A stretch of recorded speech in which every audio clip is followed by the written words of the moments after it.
20号，加拿大外长乔利结束其为期3天的访华之行，这是他2021年就任以来首次访问中国，也是时隔7年，中加外长再度与中国会面。乔利表示，希望能以务实的外交策略重新开启与北京的沟通渠道。王毅则表示，双方应回归初心，为两国关系恢复正常注入动能。19号，中共中央政治局委员、外交部长王毅在北京同加拿大外长乔利举行会谈。王毅说，这些年中加关系经历了困难和曲折，这不是中方愿意看到的，也需要加方认真反思。中加之间不存在根本利害冲突，两国人民有着悠久的友好交往。中加关系曾长期走在中国同西方国家关系前列，双方有着广泛共同利益和互补优势。中方重视加方多次表示愿意本着积极、务实、建设性的态度对待和推进双边关系，双方应以客观理性的认知看待对方。王毅表示，明年是中加建立战略伙伴关系20周年，双方应回归初心，思考过往，把握正确方向，从历史中吸取经验教训，切实恪守建交承诺，为两国关系恢复正常注入动能。中国共产党20届3中全会刚刚胜利闭幕，中国将聚焦进一步全面深化改革，推进中国式现代化，坚持走和平发展道路。中国构建高水平社会主义市场经济体制，将为包括加拿大在内的世界各国带来新的发展机遇。双方要继续发挥经贸合作的重要引擎作用，探讨开展各领域对话合作。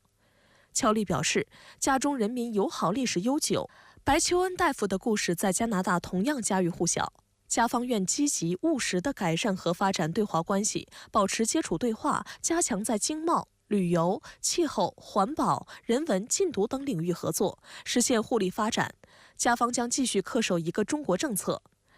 王毅说，今年是和平共处5项原则发表70周年，不干涉内政是其中的重要内容，也是中国一以贯之的外交政策和实践。加方应采取实际行动，便利两国人员往来，维护好人文交流纽带，改善两国民意基础。台湾、涉藏、涉疆、涉港等问题都是中国内政，不容外部干涉。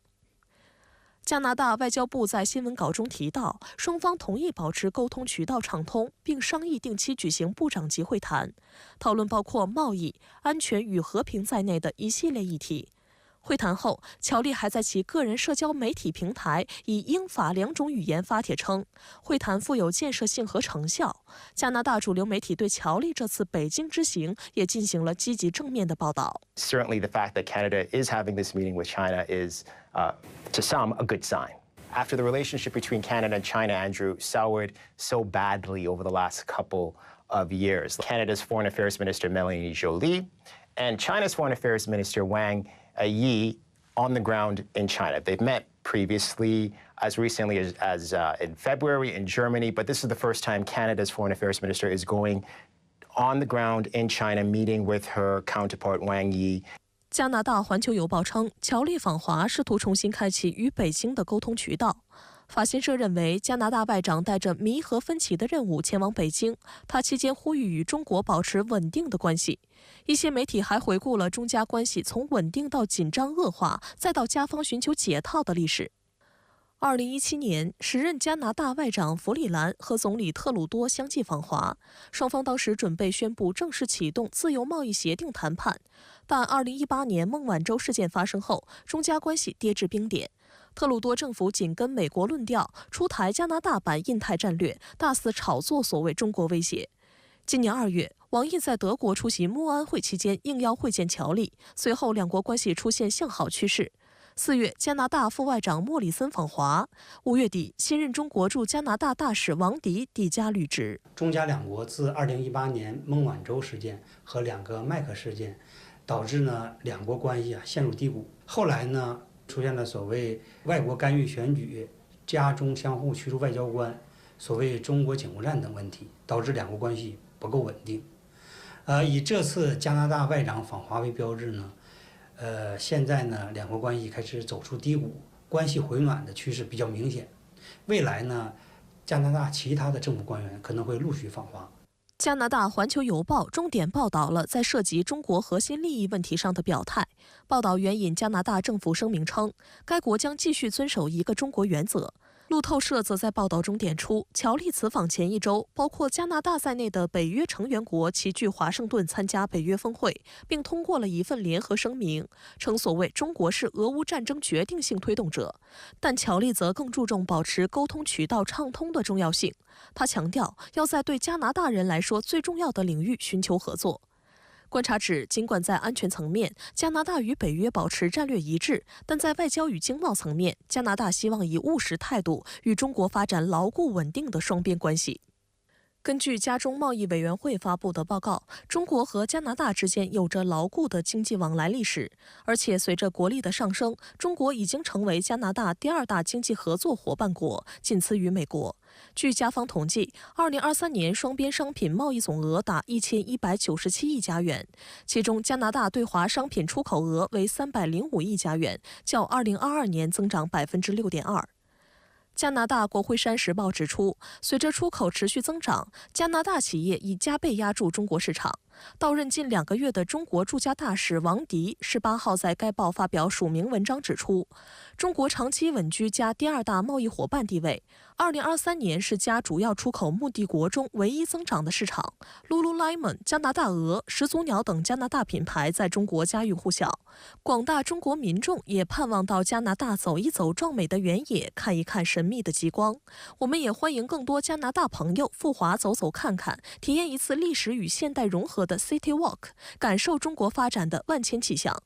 中国社会科学院美国研究所加拿大研究室研究员李恒阳对深圳卫视记者表示，相较德国、法国、澳大利亚、欧盟等西方国家和组织，加拿大受2国此前政治关系影响，对华关系改善步伐落后，因此部分对华出口份额被西方盟友占据，特别是农产品方面。但此次乔丽访华后，预计2国经贸合作将再上一个台阶，预计2国人文交流也将增强。加拿大舆论对中方将该国列入144小时免签名单表示欢迎。Two sides would look at ways to further improve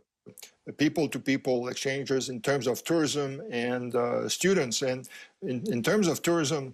China used to be the second largest of overseas visitors to Canada. I see that maybe this is a sign where we could see a resumption of larger flows of Chinese tourists to Canada, maybe in the near future. 外界注意到，加拿大的对华关系仍受到美方的负面影响。12号，加拿大副总理兼财政部长弗里兰在受访时说，他将于下周与商界和劳工团体举行会谈，讨论针对中国制造电动汽车设置贸易壁垒的问题。他还暗示，考虑采取的措施可能不局限于汽车领域，并宣称加拿大别无选择。目前，加拿大对中国电动车征收约6%的关税，但美国政府将从8月1号起把中国产电动车的进口税率提高到100%。加拿大政府此前已经表示，寻求与7国集团盟友保持一致。I know that some Chinese producers were already looking at the possibility of exporting electric vehicles to Canada. And I must say those vehicles are of good quality. They are, I would say, about half the price of the vehicles that we can buy in Canada. 此外，加拿大在北约峰会后决定增加军费支出，以达到北约要求。而第一步就是采购多达12艘能够在冰下作业的常规动力潜艇。观察指出，加拿大与中国并无接壤，但配合美国的北极圈部署，针对中国意味明显。此外，加拿大军方近年也到中国周边搞所谓自由航行、抵近侦察等行动，并导致一些小摩擦。加拿大将继续强化在我国周边的军事力量部署和行动，积极强化与地区国家和盟国的互动与合作，包括参加各种双边和多边演习，并将演习扩大到台海、东海、南海等区域，以此保卫所谓的航行自由和自由秩序。加拿大外长乔丽结束访华，希望稳定2国关系。那您认为要将乔丽的此番表态落到实处，加拿大还要采取哪些实际行动呢？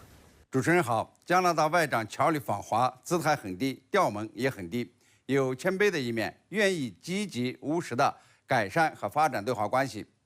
自从加拿大无理扣押孟晚舟以后，中加关系呢基本上处在冷冻状态，中方呢把加拿大晾在一边已经好些年了。